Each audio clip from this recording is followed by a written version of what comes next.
这是萧炎第一次听说位面也分等级，原来斗气大陆属于高级位面。书接上回，时间回到数十年前，大千世界西天之界，这个庞大的地域囊括了上万大陆，其中以力神族、血神族、洛神族和风神族四大神族为首。在这四大神族之一洛神族的领地中，有一块靠近洛神中心大陆的地方。此时无数人正用惊异的目光望向高空，因为在那里，一道漆黑的裂缝正缓缓撕裂开来，短短几息之间就形成了一道近万丈的巨大裂缝。只见一个身穿黑袍、背负巨齿的青年从中踏步而出。萧炎的目光扫视着四周，突然他的瞳孔猛然收缩，慢慢抬起手掌，只见掌心聚集起了一团赤红色的斗气，似乎正悄悄地逃离他的控制，逐渐转化为另一种能量。这是怎么回事？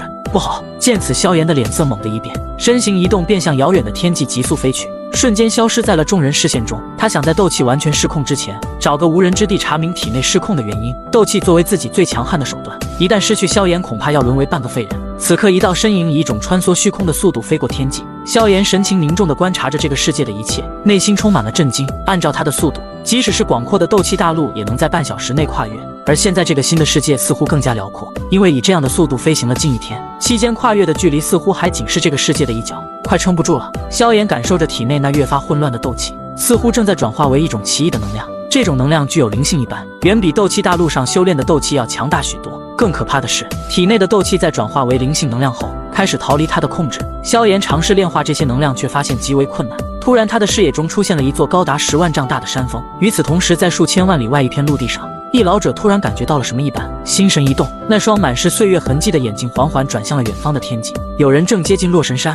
话音刚落，老者整个人便瞬间消失不见。在高达10万丈的巍峨山峰之上，有一片广阔的广场，广场中心立着一根巨大石柱。此时，萧炎盘坐在阵法之上，他的状况看起来非常不佳。该死！这些能量竟然这么难以吸收，难道我数十年的修炼就要付诸东流吗？萧炎心中喃喃道。斗气大陆数十年闯荡，让得他的心性异常坚毅，即使面对当前的困境，也是未曾慌乱。只见一道冷白色的火焰在萧炎手中升起，正是古灵冷火。接着，一道道不同颜色的火焰也是随之升腾。短短一瞬间，22朵火焰已围绕着萧炎。此刻他已经没有多少斗气力量可以保护自己了，仅剩的手段便是这些异火。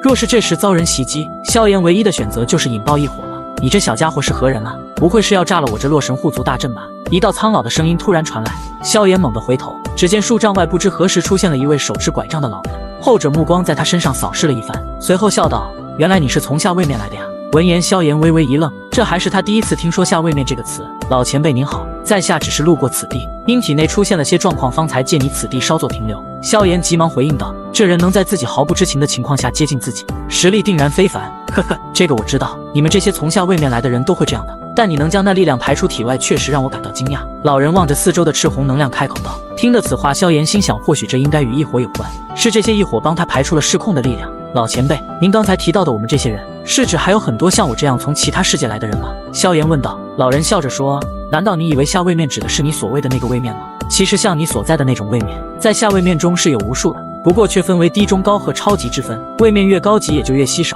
而突破那个位面至古而来的人也会更强。像你现在的实力，应该是在高级位面里才能诞生。”听得这番话，萧炎突然想起在位面隧道遇到的那位青年，他的气息与自己相仿，显然也是来自某个高级位面。老前辈，不知其他人面对这种情况时通常是如何应对的？萧炎回过神来，继续问道。老人缓步走到他身边，微笑着将手掌轻搭在其肩上。突然，一股奇异的力量波动流入了萧炎体内，使得他那原本紊乱的丹田逐渐平静了下来。嗡！一道声音传出，萧炎清晰地感受到体内残留的斗气，在这一刻更快地转化成了灵性能量。这是灵力，灵力！萧炎显然也是首次听说，看来这世界存在一种与斗气相似却更强的修炼能量，即老人所言的灵力。旋即问道：“老前辈能够帮我完成同化吗？”闻言，老人缓缓走到萧炎身后，极为和蔼的道：“看来今日你我缘分不浅，你这灵力同化，老夫就来助你完成吧。再不弄，那些被你释放出来的灵力马上就要全部逃逸了。”话音落下，他右手缓缓抬起，一股玄奥力量顿时从其手掌涌入萧炎体内。准备好了吗？用相同修炼之法，但运转方向要完全相反。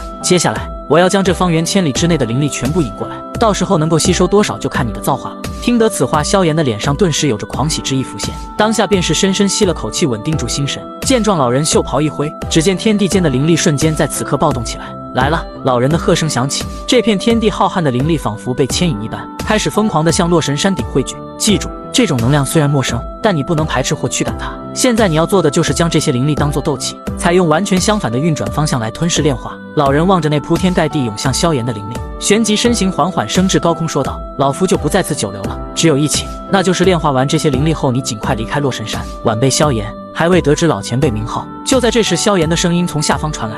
老人闻言也是点了点头，身形缓缓融入虚空，逐渐消散在天地间，只留下了一句淡淡的笑声：“老夫洛天神。”望着这片神秘的世界，萧炎的血液时隔数十年终于再度沸腾了起来。书接上回，无尽辽阔的洛神族领地拥有着大陆数千块，在这些大陆中，其中位于南方的朱玄大陆尤为重要，因为它不仅是洛神族的核心大陆之一，甚至还是族中的护族圣地。在朱玄大陆上有着一座高达10万丈的超级巨峰，这就是8大洛神山之一的洛离山。突然，一束赤红色的光芒自洛离山之上爆发，转瞬间便将周围数千里的空间染成了赤红色，一股强大到足以使天地震动的灵气波动席卷而开。片刻后，那片覆盖天地的赤红光芒开始缓缓收敛，最终完全消失在了洛离山底。只见一个身着黑袍的身影站起身来，好强悍的力量，这就是灵气吗？6品至尊，有前途。就在此时，一道透着些许苍老声音在萧炎的脑海中响起。老前辈。听到那声音，萧炎顿时感到一惊，因为这竟是先前自称为洛天神的老人之声。呵呵，这只是我在你脑海中留下的一道意念，不久后就会消失。不过看在你我有缘的份上，我就大致向你介绍一下这大千世界吧，方便你们这些初来乍到之人在外闯荡。洛天神的声音再次响起。大千世界位于所有下位面的交汇处，是最高级的位面，而大千世界以修炼灵力为主，延伸发展出来的也有不少旁门。灵阵师便是十分有名的一种，其实力绝不逊色于主修灵力的修炼者。修炼灵力的人可分为多个层次，起始于灵动境，进而达到灵轮境，灵轮境之上便是神魄境，3天之境是神魄境以上的3个更高境界，分别为融天境、化天境、通天境。只有达到3天之境后方才可以算作强者，达到通天境的修炼者足以在大陆上成为小霸主存在，而要站在一方大陆的顶峰，则需要进入至尊境，这也是许多下位面甚至是高级位面修炼者所面临的挑战。你现在所处的境界正是至尊境，分为9品，你目前位于6品至尊，至尊境之上是地至尊，这个层次的修炼者在大千世界中也能被视为顶尖强者。地至尊之上则是天至尊，这个境界我还未曾达到，所以之上的境界我便不再详谈了。最后，老夫祝你在大千世界的旅程能够满意。随着洛天神的话语结束，萧炎深深吸了一口气，旋即目光投向远方的天空，望着这片神秘的世界，他的血液相隔数十年终于再度沸腾了起来。不过还得先将薰儿他们寻到再说。这时萧炎突然回过神来，想起了自己并不是独自一人来到这大千世界的，还有他的2位妻子彩铃和古薰儿，以及2位比自己年长之人。古薰儿的父亲古元和太虚古龙族龙皇竹坤，他们4人同样拥有着斗帝的实力，若无意外，将斗气转化为灵力后也都是至尊境的存在。这样的实力在大千世界虽不算顶尖，但足以让他们在任何大陆自由行走。想到这里，萧炎身形一动，便向着远处急速飞掠而去。在一处万丈高空之上，此刻萧炎正远眺着这片仿佛无边无际的世界。自从他踏入大千世界以来，已经过去了将近半个月。在这段时间里，他不断探索着这片广袤的天地，得知这一地区似乎属于西天界洛神族的领土，其中包含数千大陆，广阔无比。这从萧炎用了半个月时间都未能完全穿越这片区域就可见一斑。尽管这半月他未曾与人发生冲突，但他能感觉到，在这方圆数十万里之内，存在着几股即便是他也必须小心应对的强大气息。这些人在斗气大陆至少是斗帝级别的存在，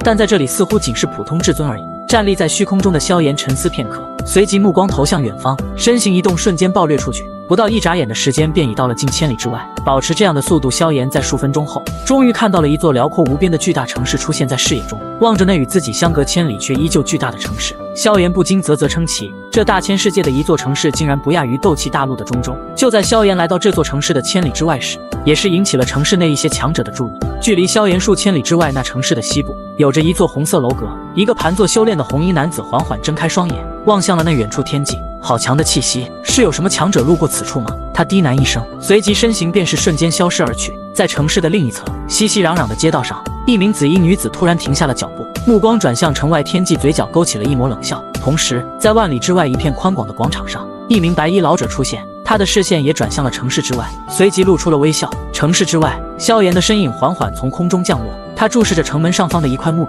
那上面刻着几个巨大的字体：西道城。萧炎微笑着迈步进入了这座繁华的大城。看来我需要找人询问一下这里的情况，并打听下薰儿他们的消息。萧炎心中暗自思忖，然后向前方的一座大楼阁走去。突然，一声巨响在不远处的半空中爆发，一股恐怖的风暴瞬间席卷而开，下方的城镇也是在这一刹那骚动了起来。众多目光皆是在此刻投向空中，只见半空中烟尘滚滚，紧接着一名白衫青年从中倒射出来。那不是六玄门的刘天荒吗？出了什么事？人群中突然爆发出一阵惊呼声，随即黑色光芒撕裂了那烟尘， 4个身穿黄袍的身影从中暴掠而出，他们身上散发的漆黑灵力顿时化作4道巨大的黑色光束，向那白衫青年猛地轰了过去。见状，白衫青年紧咬牙关，手中长枪直刺而出，暂时挡住了那4道黑色光束，当下便是转身向远处的山脉急速飞去。此刻萧炎的目光紧紧盯着那名白衫青年，眉头却是微微一动，他感受到对方身上有着一股强烈的波动，似乎是某种火焰之力。难道这大千世界也有异火吗？萧炎心生疑惑，随之身形缓缓消失而去。